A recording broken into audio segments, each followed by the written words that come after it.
So, ito yung lalagay niya is... Pa-check natin, gusto ba pwede mag-check yan? Ano? Kaya patingin natin na. Okay lang, oh. Okay lang, hindi na. So, anong tawag kasi nito? Ito, roller bearing, tapos yung race bearing. Oh, bearing ito. Sige, lagi kabit mo na. Ewan ko kung may nakakita na sa inyo na ganito, na may nag-sample din. So, ito yung ano natin, engines natin. Baka siguro sir, nakapatay para makita yung usok. Ha? Makita ba? Ito po.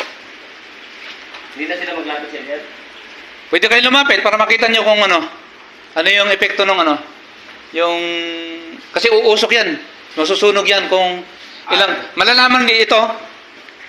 Ito is ano, Gauge. gauge niya. Ibig sabihin po ito, Bigat. pag umangat itong gauge niya, ibig sabihin na nahirapan yung makina. Pag umangat doon, kung gaano, 2, 4, 6, pag habang umangat siya, ibig sabihin, nahihirapan yung makina natin. Makina natin.